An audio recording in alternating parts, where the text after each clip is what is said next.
नमस्कार दोस्तों, मैं शोभित निगम आपके अपने यूट्यूब चैनल हिंदी नाथ पर आपका स्वागत करता हूं।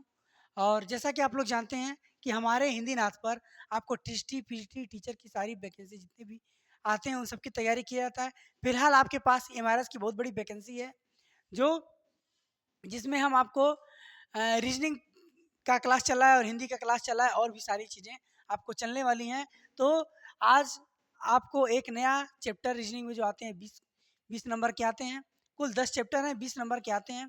तो एक नया चैप्टर आपको प्रारंभ करने वाले हैं जिसका नाम है वेन डायग्राम, जिससे क्वेश्चन आए हुए हैं एग्जाम में। तो चलिए सीधे क्वेश्चन की ओर आते हैं, वेन डायग्राम के प्रश्न की ओर। तो देखिए, वेन डायग्राम में होता क्या है। वेन डायग्राम में कुछ सामान्य जानकारी की चीज़ ये दिए रहते हैं और उनसे रिलेटेड कुछ बातें कही गई जाती हैं। उनमें क्या किया जाता है कि हमें देखना था कि कौन ग्राफ किसमें भरा जाएगा। तो इस तरह से प्रश्न आपके आते हैं, जैसे कि आपके एग्जाम्पल में कुछ एग्जाम्पल दिए, उसके बाद से जो आपके एग्जाम में क्वेश्चन आए हुए हैं उनको डायरेक्ट डायरेक्ट कराया जाएगा, ताकि आपके एग्जाम में जो भी क्वेश्चन आए फंसे नहीं। चलिए, तो देखिए, ये आपके एग्जाम्पल टाइप के कुछ प्रश्न हैं जिनको हम करा रहे हैं। दिया गया है, वह आरेख चुनिए जो नीचे दिए गए वर्गों के बीच संबंध का सही सही निरूपण करता है। मतलब ऐसे ही प्रश्न आपको मिलेंगे, ये आपके डायग्राम दे दिए जाएंगे, उनमें आपको बताना रहेगा कि कौन सा सही है कौन सा गलत है। इसके लिए उचित, इसके लिए जो है, इसके लिए जो उचित फिगर होगा, जो उचित डायग्राम होगा, वो क्या बनेगा, वो हमें बताना है। तो पुलिस है, चोर है और अपराधी है। तो पुलिस, चोर और अपराधी, तो आप समझिए पुलिस, चोर, अपराधी दिया गया है। तो पुलिस जो होगा, पुलिस अलग होगा और अपराधी के अंतर्गत चोर आ जाएंगे। क्लियर? क्योंकि चोर चाहे अपराधी हो, चाहे गुंडा हो, चाहे डकैत हो, चाहे कुछ भी हो, लेकिन वो क्या होता है, वो अपराध के अंतर्गत आता है और पुलिस उससे अलग होता है। तो इस टाइप का फिगर ये बनेगा कि पुलिस अलग हो जाएगा और अपराधी के अंतर्गत चोर आ जाएगा। ये वाला फिगर जहाँ पे आपको मिलेगा वही इसका राइट आंसर हो जाएगा। देखिए किस में दिया गया, ऑप्शन नंबर ए में दिया गया। ए इसका बिल्कुल राइट आंसर हो जाएगा। क्लियर? चलिए, ऐसे एग्जाम्पल बहुत सारे हैं जिनको आपको कराने वाले हैं। चलिए अगले प्रश्न की ओर देखते हैं। अगला एग्जाम्पल दिया गया है कि वह आरेख चुनिए जो नीचे दिए गए वर्गों के बीच संबंध का सही निरूपण करता है। खिलाड़ी है, क्रिकेटर है, बल्लेबाज। अब देखिए, खिलाड़ी सब होते हैं, चाहे क्रिकेटर हो, चाहे बल्लेबाज हो, चाहे कोई भी हो, वो खिलाड़ी के अंतर्गत आते हैं। तो देखिए, खिलाड़ी है, क्रिकेटर है और बल्लेबाज है। तो देखिए, खिलाड़ी के अंतर्गत क्रिकेट आता है और क्रिकेटर के अंतर क्या आते हैं, बल्लेबाज, गेंदबाज, विकेट कीपर, बहुत सारे आते हैं। तो खिलाड़ी सबसे बड़ा होगा, उसके बाद से आएगा क्रिकेटर और क्रिकेटर के अंतर्गत आते हैं बल्लेबाज। तो ये सब चीज़ों की जानकारी आपको होनी चाहिए। तो इसके लिए फिगर क्या बनेगा, पहले आपको ये हो जाएंगे खिलाड़ी, उसके अंतर्गत हो जाएंगे क्रिकेटर, और क्रिकेट कौन खेलता है, बल्लेबाज खेलता है। ठीक, तो ये वाला फिगर किस में है, ऑप्शन नंबर सी में दिया गया है। सी इसका बिल्कुल राइट आंसर हो जाएगा। क्लियर? चलिए अगले प्रश्न की ओर देखते हैं। अगला प्रश्न आइए समझिए। देखिए, निम्नलिखित में से कौन सा चित्र भवन, लंबा और आदमी के सही संबंध को दर्शाता है। भवन, लंबा और आदमी। अब देखिए, आदमी भी लंबा होता है, भवन भी लंबा होता है, भवन भी लंबा हो सकता है ना। तो लंबा के अंतर्गत दोनों आएंगे, और आएंगे कैसे, ये हो गया लंबा, ये हो गया भवन, ये हो गया आदमी, ऐसे आएगा। और ऐसा फिगर किस में दिया गया है, इसमें ऑप्शन नंबर बी में दिया गया है। बी इसका बिल्कुल राइट आंसर हो जाएगा। ये वेन डायग्राम के क्वेश्चन ऐसे आते हैं आपके एग्जाम में। चलिए अगले प्रश्न की ओर देखते हैं। अगला प्रश्न देखिए, वह आरेख चुनिए जो दिए गए वर्गों के बीच संबंध का सही निरूपण करता है। स्तनपाई, कुत्ता और चमगादड़। देखिए, स्तनपाई, स्तनपाई के अंतर्गत कुत्ता और चमगादड़ दोनों आते हैं। क्या करते हैं, स्तनपाई के अंतर्गत कुत्ता और चमगादड़ दोनों आते हैं। तो इसके लिए फिगर क्या बनेगा, फिगर ये वाला बनेगा। ये हो गया स्तनपाई का, ये हो गया चमगादड़, ये हो गया कुत्ता। ये वाला फिगर जहाँ पे बनेगा वही इसका आंसर होगा। देखिए किस में दिया गया, ऑप्शन नंबर डी में दिया गया है। ना कि हम कुत्ता के अंतर्गत चमगादड़ नहीं करेंगे। कौन सा होगा, ऑप्शन नंबर डी। अब हम आते हैं आपके एग्जाम में जो प्रश्न आए हुए हैं उन पे बात किया जाएगा। दिया गया है, निम्नलिखित में कौन सा चित्र भवन, लंबा और आदमी। ये क्वेश्चन रिपीट हो गया है। चलिए, हाँ, वह आरेख चुनिए जो दिए गए वर्गों के बीच संबंध का सही निरूपण करता है। तो द्रव, द्रव, देखिए, द्रव और द्रव्य दोनों अलग अलग चीजें हैं। यहाँ पे दिया गया द्रव, द्रव क्या होता है, जल होता है, दूध है, जितने भी लिक्विड पदार्थ होते हैं, जितने भी तरल पदार्थ होते हैं, वो सब द्रव के अंतर्गत आएंगे। और द्रव के अंतर्गत दूध भी आएगा और जल, नदी जल भी आएगा। तो दूध नदी जल से अलग है। क्या है, दूध नदी जल से अलग है, तो द्रव के अंतर्गत दूध और नदी आएंगे, लेकिन अलग अलग आएंगे, और फिगर ये बनेगा, ये हो गया द्रव, ये हो गया दूध, और ये हो गया नदी जल, दोनों होंगे अलग अलग। तो ये किस ऑप्शन में दिया गया है? ऑप्शन नंबर ए में दिया गया। किस में दिया गया? ऑप्शन नंबर ए में दिया गया। ए इसका बिल्कुल राइट आंसर हो जाएगा। क्लियर? अगले प्रश्न की ओर देखते हैं। अगला, अब जो प्रश्न आपको करा रहे हैं, जो आपके टीजीटी, पीजीटी या एमआरएस या फिर जितने भी ऐसे एग्जाम जो टीचर के हैं जिनमें आपके रीजनिंग आते हैं, उनमें जो प्रश्न आए हुए हैं उनके बारे में हम बात करेंगे। दिया गया है, दिए गए वेन आरेख के आधार पर निम्नलिखित में से कौन सा कथन से कथन सही है? पहले हम आपको ये बताने का प्रयास किए प्रश्न कैसे होते हैं। अब हम प्रयास ये करेंगे कि आपके जो प्रश्न एग्जाम में आते हैं वो कौन कौन से आते हैं। देखिए, कह रहा दिए गए वेन आरेख के आधार पर निम्नलिखित में से कौन सा कथन से या सा या से सही है। ठीक है, पहला, अब इंग्लिश में यही बातें कही गई हैं। देखिए, पहला कह रहा है, वह किसान जो वकील न डॉक्टर है की संख्या 67 है। वह किसान जो न वकील है न डॉक्टर है। ये वकील है, ये जो वृत्त है वकील को दर्शा रहा है, ये वृत्त डॉक्टर को, और ये वृत्त किसान को दर्शा रहा है। कह रहा है, वह किसान जो ना ही वकील है ना ही डॉक्टर है की संख्या 67 है। देखिए, किसान की बात कर रहा है, वकील और डॉक्टर दोनों नहीं चाहिए, वकील और डॉक्टर दोनों नहीं चाहिए, और क्या हो जाएगा, उसकी संख्या कितनी हो जाएगी? यही है ना किसान, यही है किसान, और इसमें इसकी संख्या केवल किसान चाहिए, किसान की संख्या कितनी हो जाएगी? 67 हो जाएगी। पहला वाला कथन कह रहा है 67 है, हाँ बिल्कुल सही है, 67 होगा। अगला कह रहा है, वह डॉक्टर जो किसान तथा वकील दोनों है की संख्या 7 है। अब देखिए, वह डॉक्टर जो किसान और वकील दोनों है, किसान भी है, वकील भी है, और डॉक्टर भी है, यानी कि तीनों की बातें कर रहा है। और तीनों किसमें कॉमन है? तीनों कॉमन है साथ में। किसमें है? साथ में है, और कह रहा है कि वह संख्या 7 है। हाँ, वह संख्या बिल्कुल 7 है, यानी कि आपका पहला और दूसरा कथन दोनों सही है। अब ये बातें किस में दी गई हैं?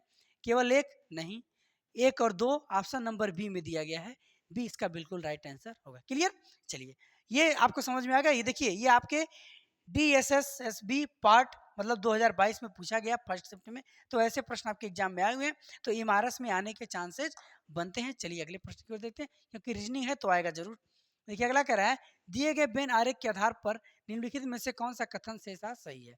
ठीक है, हाथी की कुल संख्या 183 है। देखिए, हाथी की कुल संख्या कह रहे हैं ना, अब हाथी ये है, हाथी है, अब हाथी इसके अंतर्गत देखिए, ये जो गोला है इसके अंतर्गत कितने हाथी आएंगे।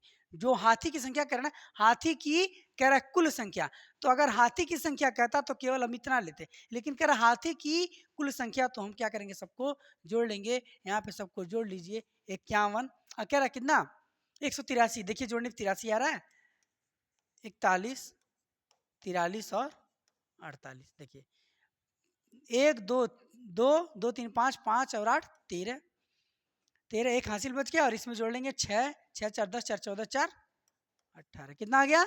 183। हाँ, पहला वाला बिल्कुल आपका सत्य है, पहला कथन कह रहा है कि सत्य है।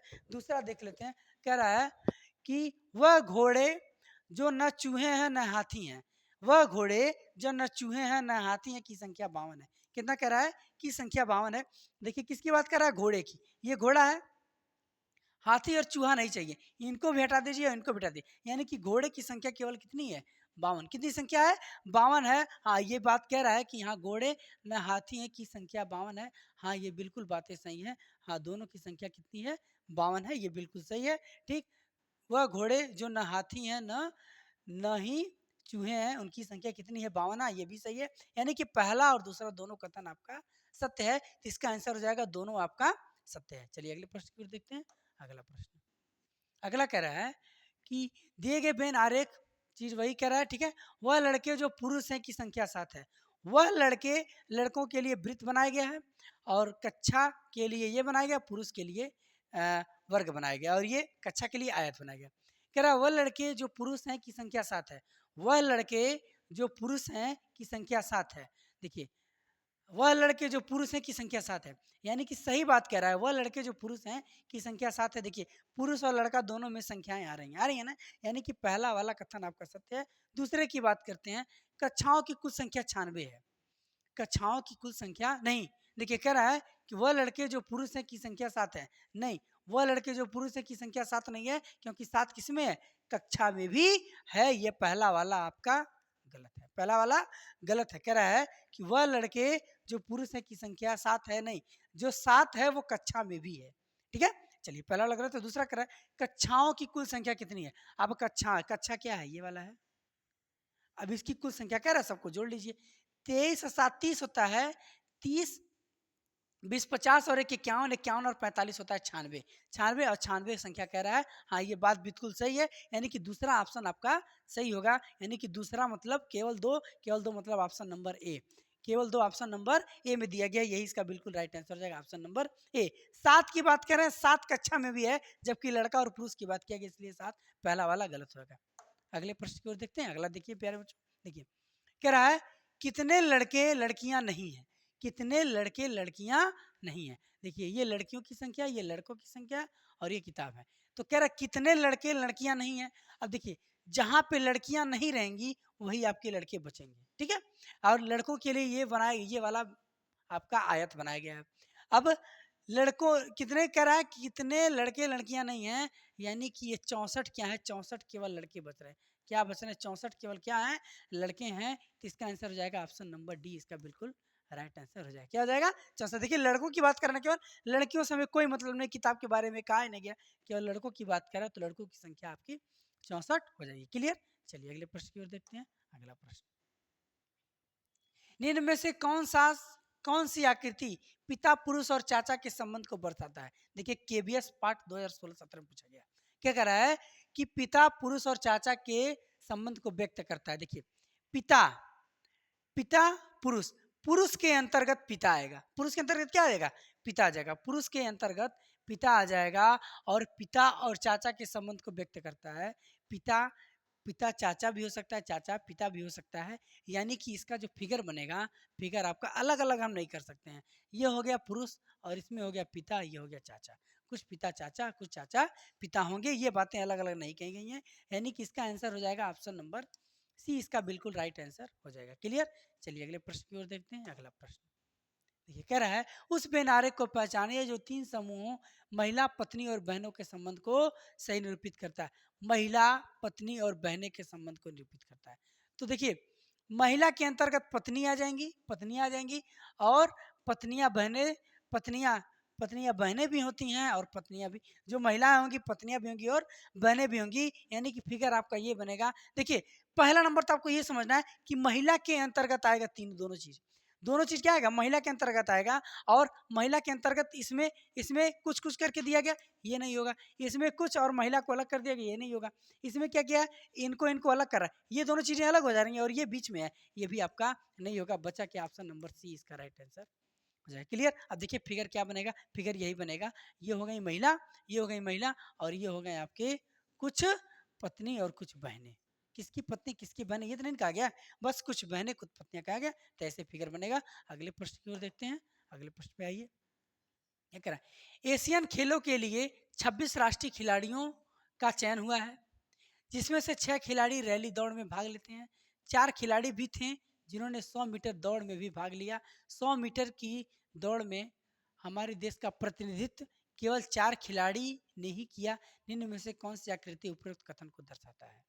अब देखिए 100 मीटर की दौड़ है, 26 राष्ट्रीय खिलाड़ी हैं, राष्ट्रीय खिलाड़ी के अंतर्गत 26 खिलाड़ी आ जाएंगे, उनके अंतर्गत 6 रैली खिलाड़ी हैं। तो राष्ट्रीय खिलाड़ी जो भी हुए, राष्ट्रीय खिलाड़ी हैं ना, चाहे वो क्रिकेट खेलते हो चाहे वॉलीबॉल खेलते हो, खिलाड़ी हैं। देखिए पहले क्या करा, 26 खिलाड़ी का चयन हुआ है। ठीक, अब क्या खेलते हैं ये अलग की बात है। अब अगला करा कि 6 खिलाड़ी रैली दौड़ है, 6 खिलाड़ी क्या करते हैं, रैली दौड़ करते हैं। 4 खिलाड़ी 100 मीटर की दौड़ में भी भाग लेते हैं। 4 खिलाड़ी जो हैं वो 100 मीटर की दौड़ में भी भाग लेते हैं। यानी कि 6 खिलाड़ी रैली दौड़ में है और 4 खिलाड़ी जो है 100 मीटर के, यानी कि ये जो दौड़ है उस दौड़ के अंतर्गत 100 मीटर की दौड़ होती है। यानी कि ये हो गए खिलाड़ी, ये हो गए रैली वाले, और इसमें हो गए 100। क्लियर, इसमें से इसी में से कहा गया ना, जिसमें से 6 खिलाड़ी रैली दौड़ में भाग लिए, जिसमें से 4 खिलाड़ी, यानी कि इन 6 में से 4 खिलाड़ी किसमें भाग लिए हैं, कि इसमें 100 मीटर के दौड़ में भाग लिए हैं। पूछा गया है 100 मीटर की दौड़ में हमारे देश का प्रतिनिधित्व केवल 4 खिलाड़ियों ने ही किया। इनमें से कौन सी आकृति कथन को दर्शाती है? कौन सी आकृति दर्शाती है? ऑप्शन नंबर सी वाली आकृति दर्शाती है। क्या चीज? ऑप्शन नंबर सी वाली आकृति। ऐसे प्रश्न आते हैं, क्या करता है, केवल आपको उलझा दिया गया है। केवल क्या किया गया? उलझा दिया। यहाँ पे देखिए 6 खिलाड़ी रैली दौड़ में भाग ली, जिसमें से 4 खिलाड़ी ने भी भाग ली जिन्होंने 100 मीटर की दौड़ ली, यानी कि इसी 6 में से 4 है ना, इसी 6 में से 4 है ना। तो चलिए अगले प्रश्न की ओर देखते हैं। अगला प्रश्न, दिए गए बेन आरेख रेखा चित्र का सावधानी पूर्वक अध्ययन कीजिए। उन खिलाड़ी व्यक्तियों की संख्या पहचानिए जो अंग्रेजी जानते हैं, नहीं अंग्रेजी नहीं जानते हैं और ना ही सिपाही हैं। यानी कि केवल किसको पहचानना है हमें? हमें उन खिलाड़ी व्यक्तियों को। देखिए ये खिलाड़ी व्यक्ति हैं, ये पुलिसमैन है और ये अंग्रेजी जानने वाले हैं। ये अंग्रेजी जानने वाले हैं, ये पुलिसमैन है और ये खिलाड़ी हैं। कह रहा है उन खिलाड़ी व्यक्तियों की संख्या पहचानिए जो ना अंग्रेजी जानते, ये नहीं जानते हैं, और पुलिसमैन भी, सिपाही भी नहीं है। क्लियर?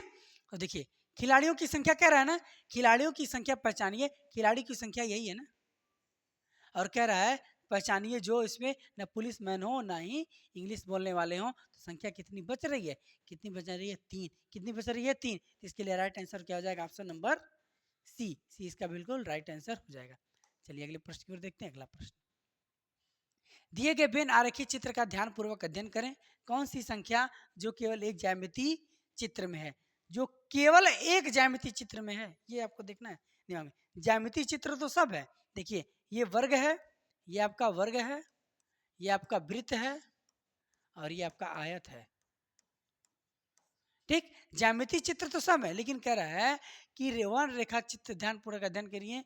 कौन सी संख्या केवल एक ज्यामितीय चित्र में है?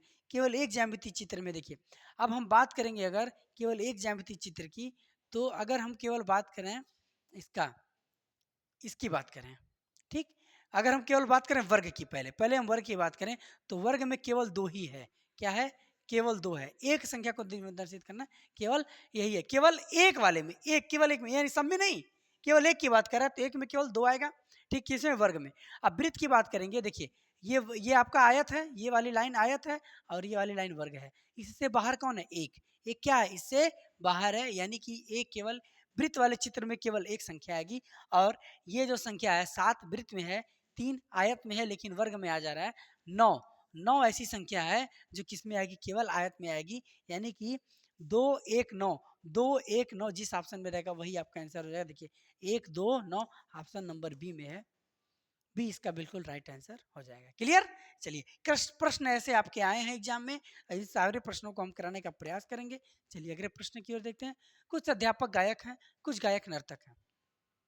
तो इसको फिगर को हम आसानी से बना सकते हैं शिला के माध्यम से। देखिए कह रहा है कि कुछ अध्यापक है ना, तो अध्यापक के लिए हम ए बना देते हैं, आसानी हो जाएगा, क्योंकि यहाँ पे तो लिखा नहीं गया है ना। कुछ अध्यापक गायक है तो गायक के लिए ये बना दिए। ठीक, और कुछ गायक नर्तक हैं, कुछ गायक नर्तक है, ये वाली फिगर बनेगी। परंतु कोई भी नर्तक अध्यापक नहीं है, कोई भी नर्तक अध्यापक नहीं है, ऐसे आपको दिख रहा है। ठीक है, ये बातें दी गई। इनमें से कौन सी आकृति उपयुक्त कथन को दिए गए संबंध को दर्शाता है? तो देखिए कौन सी आकृति, यही आकृति बनाए ना, और यही आकृति आपको दिख रहा है किसी ऑप्शन में? हाँ, ऑप्शन नंबर ए में ये आकृति दिख रहा है, यही इसका बिल्कुल राइट आंसर हो जाएगा। क्लियर? तो इसका राइट आंसर क्या हो जाएगा? Option number A. ऐसे फिगर आपके एग्जाम में आए हुए देखिए, दिया गया है NVS TGT 19/2022 में सेकंड शिफ्ट में आया हुआ है। तो रीजनिंग की ये प्रश्न है जो आपको कराया गया है। आगे बेन टाइप के क्रश 10 क्वेश्चन कराएं। नंबर 11 से जितने भी क्वेश्चन आपके आए हैं एग्जाम में, सारे क्वेश्चन को कराने का प्रयास किया जाएगा। तो आज के लिए बस इतना ही। जय हिंद, जय भारत।